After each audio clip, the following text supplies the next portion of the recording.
Hello and welcome to Martinis Econ Country Bites. Having a lovely little informal chat here today to the new Senator for Western Australia, Tyron Whitten. Hi, Tyron. How are you? Yeah, really good.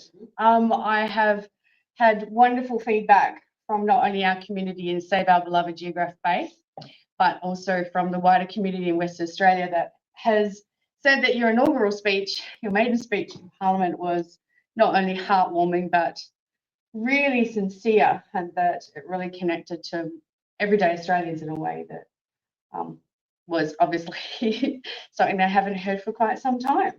Yeah, well, it came from the heart, so yeah. And you know what? That was heard. That's the thing that someone that comes into that position with some backbone, gumption, and coming at it with heart and soul, that's heard. So Yeah. people connected to that. That's great. Absolutely. How were things your first time in Canberra?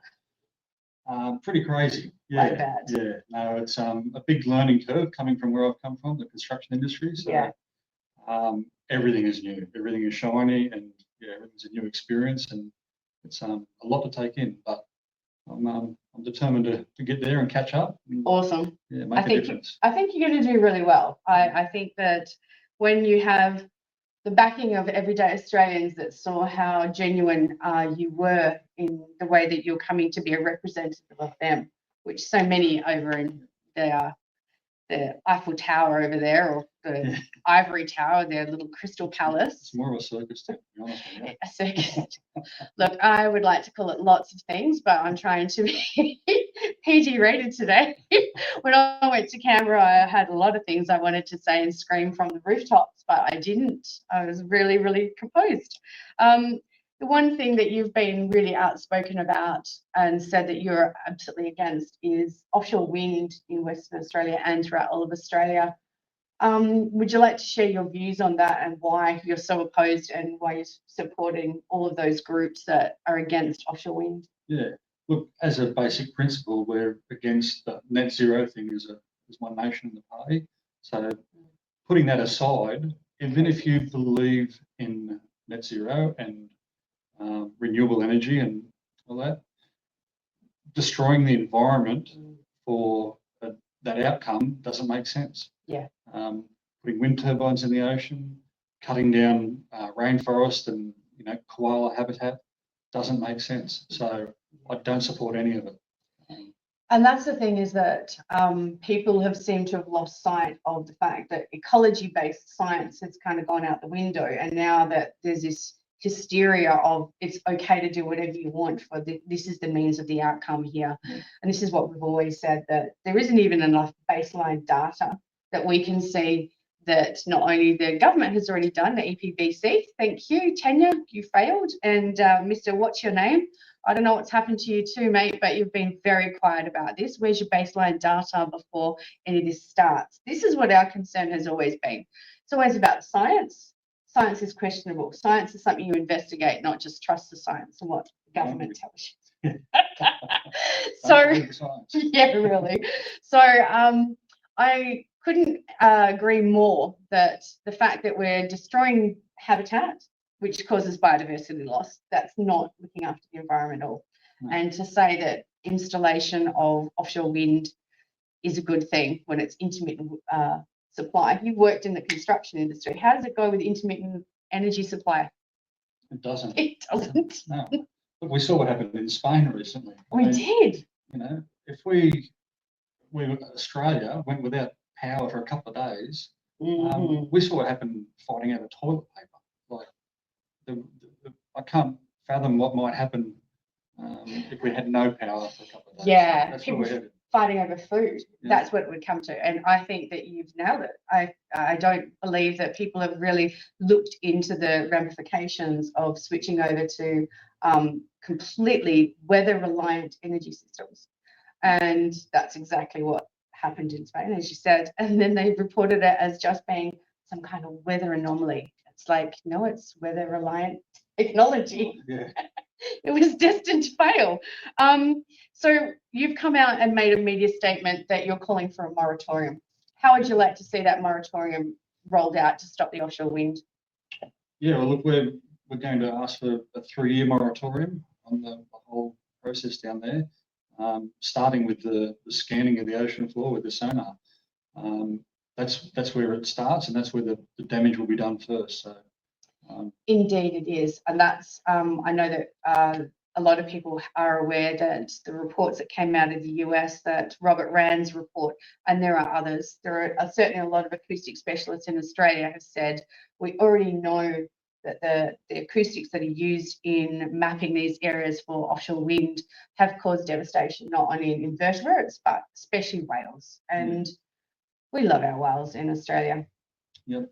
It's like everything to do with the ocean. It's part of our culture and our blood. It's in our blood. Yeah. I mean, there's more than just whales down there. Exactly. There's dolphins. There's all the other sea life that we want to protect. And fishing industries, there's a lot that are going to be harmed by the EMF or the underwater cables. So the moratorium that you're calling for, what is it that you think that we need to do in like stopping all of these activities now? Well, we need to make sure they don't get started, because we know that the sonar could have Negative impact.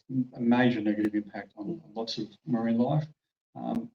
It's a whale birthing area. It's a whale nursery. I mean, I don't fathom how they couldn't at least investigate this a bit more before they made this decision. It's just crazy. So does it make you really upset and angry that the EPBC, who is supposed to be an impartial structure of the government, seems to be bypassing all of these measures and no longer protecting, as I see it, environmental laws that are already put in place by the EPBC Act of 1999. So we have a situation where ministers feels like they're kind of superimposing what the decisions are instead of letting these organisations within the structure of a government should be standing on their own 2 feet and saying, look, no, this goes against these laws and these legislations, correct? It should just be the process. Yeah. It shouldn't be this one fits and this one doesn't. No, let's go through the environmental process to make sure there is no negative impact. I mean, try and build something on your property if you're in a fire zone. The hoops you've got to jump through just to do that, and they're going to build something in the ocean that we're pretty confident is going to have major negative consequences. And as you've pointed out, this will be the first offshore wind zone that's ever been built in a whale habitat that is a birthing zone. So it's a birthing and nursery zone. There's a lot of migration zones in the world that are built within that, which they shouldn't have done anyway. I don't know how they got through, but the fact that this has been announced as a birthing zone for the humpback whale, the southern right whale also does birth in that area. However, the science and the peer review report hasn't sort of been finalised as yet. But there's a lot of research being done on that. The other thing is that most people might not be aware of is that the offshore wind turbines are not, especially in the US, they were actually prevented from being across the top of reef systems. So this would be the very first in the world where a reef system would be the host to these offshore infrastructures. Yeah, well, we're a country of first, aren't we? Yeah, first idiots on the line there. Put our hand up for that under the GOA agreement. Look, I think that I know that Save Our Beloved Geograph Bay have certainly been against all of the offshore wind because it goes against everything that's based on ecology-based science, and the fact that it's going to cause immense problems with the habitat, but also tourism. Tourism is something that Australia and WA relies on. Who wants to go and watch the whales, breach between the turbines? Nobody. And relaxing there at the beach at Dunsborough with your family or up at Bunbury and seeing those blades just like swinging around. Yeah. Look, I say that I run my real estate friends down there. I said, have you had anyone yet calling you up saying, can you like hook me up with some property here that's got great views of those offshore winds turbines? And he said, no, they haven't as yet. So this is where I kind of say, look, we're with you, Tyron, and thank you so much for representing not only WA, but all of those groups that are trying to stop the offshore wind in Australia. I am looking forward to having more discussions about how this moratorium moving forward, sort of stopping it for a period of time so that we can really look at the science, which is what you said.